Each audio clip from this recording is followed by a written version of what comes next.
Buckle up, racing fans, because we've got some juicy post-race drama to unpack. Denny Hamlin, one of the top drivers in NASCAR, recently revealed some insider information about what went wrong during his bid for victory at the Daytona 500. As all racing enthusiasts know, this legendary event is the Super Bowl of stock car racing, and Hamlin came into the race as a strong favorite. However, things didn't go according to plan for the Joe Gibbs Racing team, and Hamlin had to settle for a disappointing 17th place finish.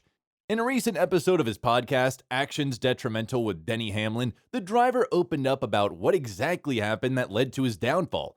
According to Hamlin, the pivotal moment came during the final pit stop cycle, when he and his teammate Martin Truex Jr. decided to pit together. The plan was for the two drivers to work together in tandem and regain their top 5 positions, but things didn't go as smoothly as expected. Truex needed less fuel to make it to the end of the race, so he was able to leave the pits ahead of Hamlin. Meanwhile, their competitors made pit stops in larger groups, allowing them to gain more time on their outlaps and move up the leaderboard. As a result, Hamlin and Truex found themselves at the back of the pack, effectively ending their hopes of victory. It's a tough pill to swallow for Hamlin and his team, especially considering how close he came to winning.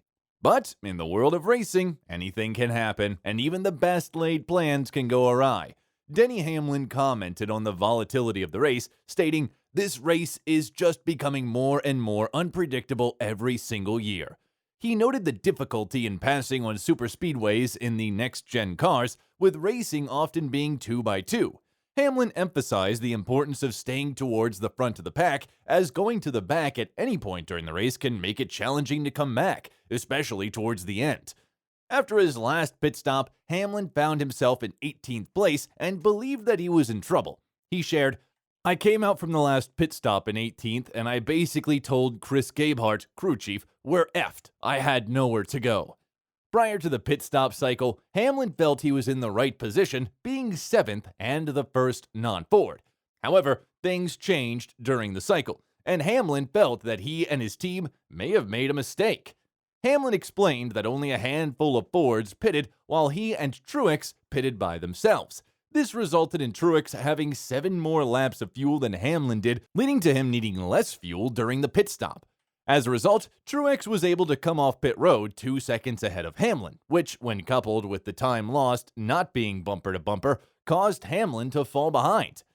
Hamlin elaborated, "Truex only needed probably 3 seconds of fuel, so he comes off pit road 2 seconds ahead of me, and the time we lost not being bumper to bumper leaving the pit road, that is another 2 seconds of detriment, because we're drafting as soon as we leave the pit road. You can lose 2 seconds around that outlap if you're not bumper to bumper." The combination of these factors took Hamlin from 7th or 8th place to practically last, a moment that he described as key and detrimental to his race. During a post-interview, Denny Hamlin provided insight into Ricky Stenhouse Jr.'s win at the Daytona 500. Stating that Stenhouse achieved the opposite progression during the final round of pit stops. Hamlin noted that Stenhouse was in 20th place when the green flag stops began, which was not a good spot to be in that point in the race. However, Hamlin also acknowledged that Stenhouse executed his strategy exceptionally well. Stenhouse was able to move himself up in the Chevy line by getting into and off pit road quickly, which allowed him to link up with the bulk of cars that pitted together. Additionally, the Chevys were able to run longer and didn't need as much fuel to finish the race, which played to their advantage. Hamlin explained, "Chevy won the strategy game, in my opinion. This suggests that Stenhouse and his team made the right strategic moves that ultimately led to their win." Hamlin's comments highlight the importance of executing a well-planned strategy in NASCAR races, especially during critical moments such as pit stops, where even the slightest advantage can make a significant difference in the outcome of the race. It had been over 5 years since Rocky Stenhouse Jr. won a NASCAR Cup Series race. Driving for single-car team JGR Doherty Racing, the 35-year-old vet had collected just 5 top 5 finishes in 108 starts since joining the organization in 2020. But that didn't stop crew chief Mike Kelly from posting a simple note above his dashboard before Sunday's Daytona 500. Ricky Stenhouse Jr. was upset for a moment after he won the 2023 Daytona 500. It sounds crazy, right? Well, that's because the driver of the number 47 Chevrolet from JGR Doherty Racing couldn't do a celebratory burnout. He ran out of gas. So, what did Stenhouse do? Well, he climbed the fence like three-time Cup Series champion Tony Stewart and four-time Indianapolis 500 winner Helio Castroneves used to do. Except this time, Stenhouse did pull-ups on the fence in front of the sold-out crowd at Daytona International Speedway. For Stenhouse to be crowned a Daytona 500 after having so many unknowns when he departed RFK in 2020 is truly surreal.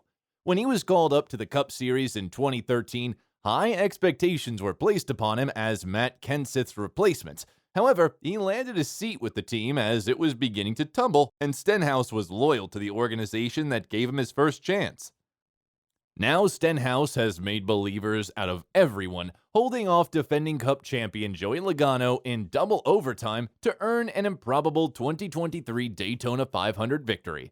The longest Great American race in history, Stenhouse survived 212 laps by asserting himself in the draft with the type of superspeedway knowledge that earned him two previous Cup wins with Roush Fenway Racing in 2017. JGR Doherty is now the first single-car team to win the Daytona 500 since Trevor Bayne and the Wood brothers in 2011. Co-owner Brad Doherty also became the first black man in history to earn the trophy. His belief in Stenhouse, along with that of Tad and Jody Geschichter, paid off after giving the driver a contract extension to stay with the team last season. Stenhouse showed that spirit after he didn't give up following a pit road speeding penalty on lap 179. Out of the draft and in position to go a lap down, a crash just moments later happened in the very spot in the pack Stenhouse was running beforehand.